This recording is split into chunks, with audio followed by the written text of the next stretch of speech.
सत्संगत जी, प्यार से कहना दान निरंकार जी। और जब इस निराकार से जुड़ जाते हैं तो वो जुड़ाव हर समय का हो। एक कुछ मन में भाव जब एक परिस्थिति के अनुसार, एक सिचुएशनल नहीं, ये हर समय परमात्मा पे पूरा विश्वास, इस पे पूरी भक्ति भी अडोल। तो ऐसी ही भक्ति हर कोई करता जाए, हर समय इस निराकार के एहसास में रहा जाए, तो दातार हर किसी को भक्तिमय जीवन जिए। ऐसी ही प्रेरणा हर एक के लिए, अरदास हर एक के लिए। हमें आज जो हर एक का एक ये नोटिस में हर कोई कर रहा है कि कैसे एक अपने जीवन को अगर इस परमपिता परमात्मा, इस निराकार, इस सत्य के साथ अगर ना जोड़ा जाए, इसको अगर आधार ना बनाया जाए, तो एक कुछ समय तो कोई चीज अगर एक खुशी दे रही है, मजा दे रही है, और कुछ पल बाद ही वो फीकी सी एक उसके साथ महसूसियत होने लगती है। और कैसे फिर मन ये डगमगाने लगता है, सोच विचार हावी हो जाते हैं, फिर मन में वो चैन और सुकून का भाव कहीं ना कहीं खो जाता है।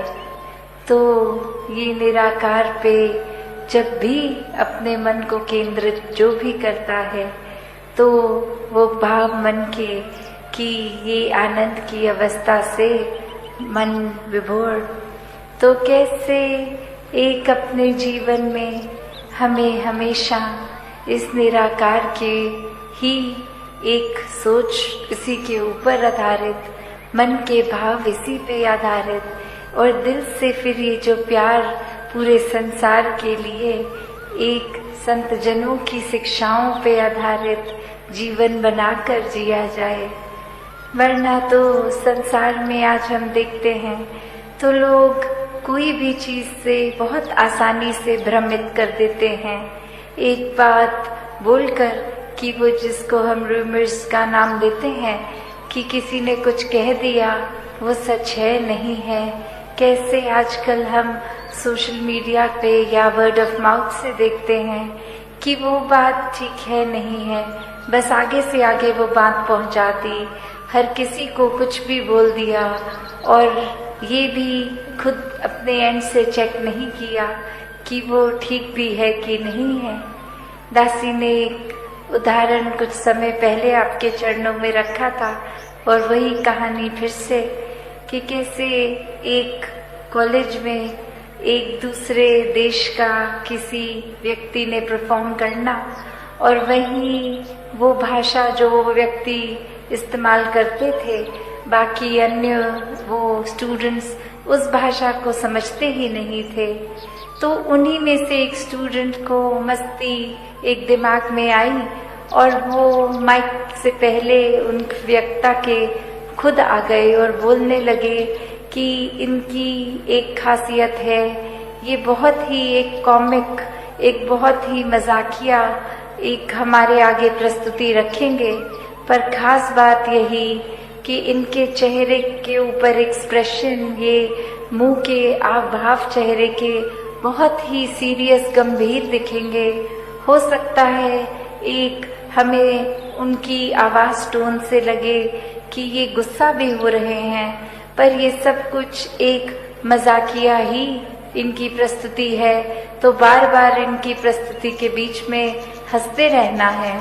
और ऐसा वो व्यक्ति बोलकर उतर गया, और अब वो परफॉर्मर आए, और वो जब अपनी एक स्पीच, एक अपना कला पेश करने लगे, तो सभी विद्यार्थी हंसने लग गए, और वही वो चेहरा और गंभीर होता गया कि मैं इतना सीरियस कोई मैसेज दे रहा हूँ, विद्यार्थी तो सभी हंस रहे हैं, पर वहाँ विद्यार्थियों के ऊपर ये प्रभाव उस एक स्टूडेंट का छोड़ा हुआ कि इसमें तो हंसना ही है, और पूरी परफॉर्मेंस में वो कहीं ना कहीं अपने आप से बीच में हंसते चले गए।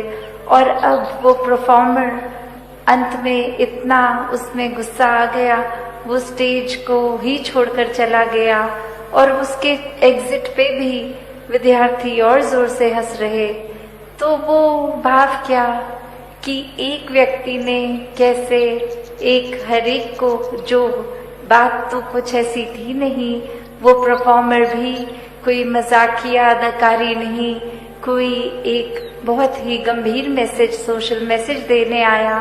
और किसी ने भी वो, क्योंकि एक कान में बात किसी एक व्यक्ति द्वारा गई कि ये ऐसा नहीं ऐसा है, तो हमने अपने दिमाग की वो परसेप्शन वैसे बना के उसी के ऊपर अपने मन के भावों को मोड़ लिया कि उस एक व्यक्ति ने जैसा कहा है तो ठीक ही कहा होगा।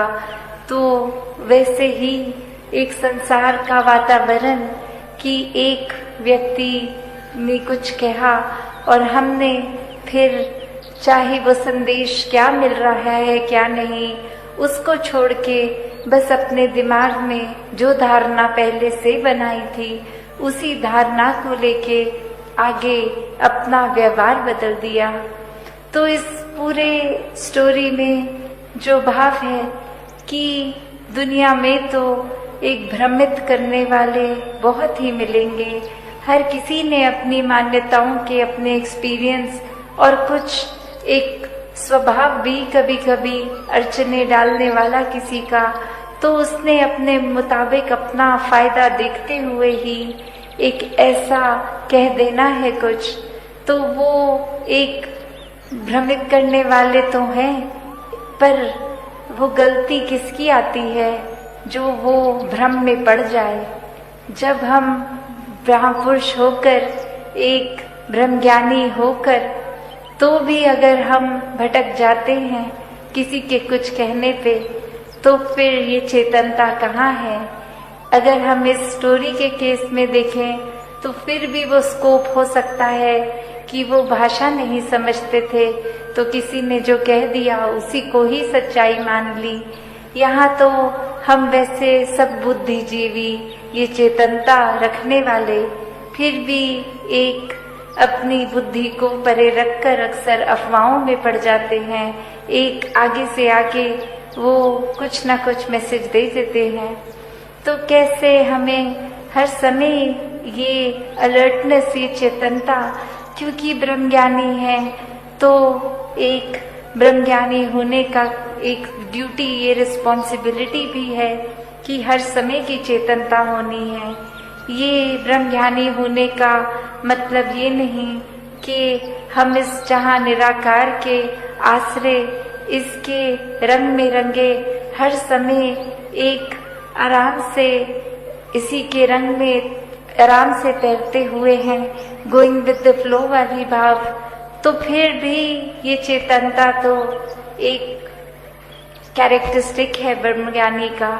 ये कहीं भी नहीं है कि अगर आप एक भोले संत हैं, ब्रह्मज्ञानी हैं, तो आप चेतनता का प्रयोग नहीं करेंगे। नहीं, संत स्वभाव ही चेतनता का उसमें योगदान होता है कि संत कभी भी ऐसा कोई कार्य नहीं करते जो इस निराकार के एहसास या कोई एक अच्छी शिक्षाओं से विपरीत होता है।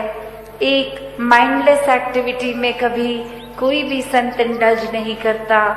तो वो परख भी कि क्या ठीक है क्या गलत है, हर समय का वो डिसीजन बनाना, यह चेतनता ही एक उपयोग में आती है कि ये परमात्मा, ये मूल, ये जीवन में प्राप्त करना था, पर ये दुनिया अभी माया में ही हम उलझ के रह गए। और ऐसा ही एक उदाहरण कि एक इंसान ने एक बस में एक वॉलेट मिलता है किसी को और वो जोर से अनाउंसमेंट करता है कि ये किसी का ऐसा कुछ खोया है वॉलेट जिसमें बहुत सारे पैसे हैं। तो हर कोई कहता है कि हाँ हमारा वॉलेट खो गया।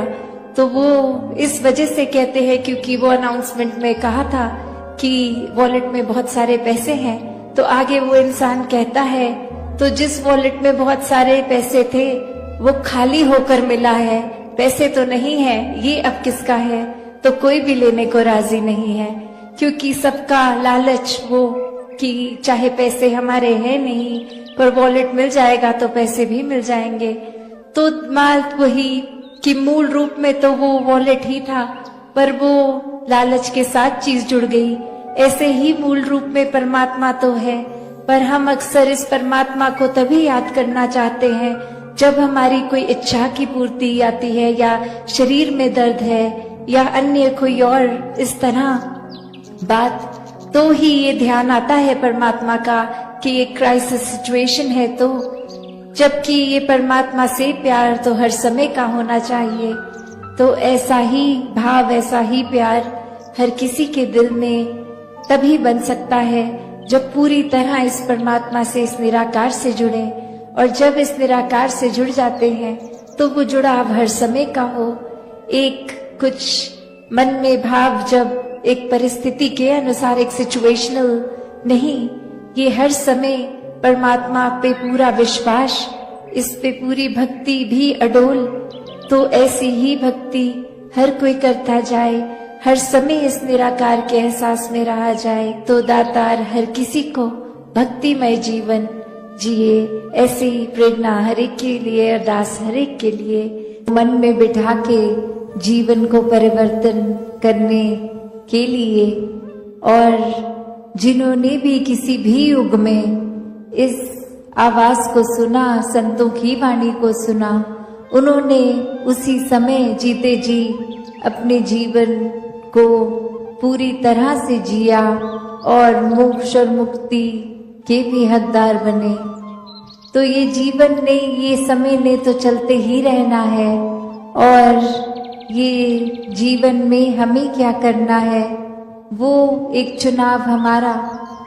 किस तरह, अगर हम संसार में किसी से पूछेंगे कि एक सफल जीवन की परिभाषा आपके हिसाब से क्या है, तो कोई ये कह देगा कि कोई पढ़ाई लिखाई करके उपलब्धि, कोई कह देगा कि कोई ऊंचे पद पे रहना, कोई धन दौलत को एक सफलता जीवन की उससे जोड़ेगा। तो ऐसे अनेक परिभाषाएं इस संसार में इंसान दे देता है कि एक जीवन सफल उसका है जिसके पास ये चीज हासिल है। पर किसी भी युग में संतों से जब सुना कि सफल जीवन की परिभाषा क्या है, तो संतों ने यही समझाया कि इस जीवन में आने का जो उद्देश्य, ये भाव मन का कहाँ से आए हैं, कहाँ जाना है, ये परमात्मा की प्राप्ति, इस परमात्मा के हो जाना, इस परमात्मा में एकमिक हो जाना, इस परमात्मा के एहसास में रहना, ये ब्रह्म ज्ञान द्वारा जीवन को सफल कर लेना ही असल में सफलता है।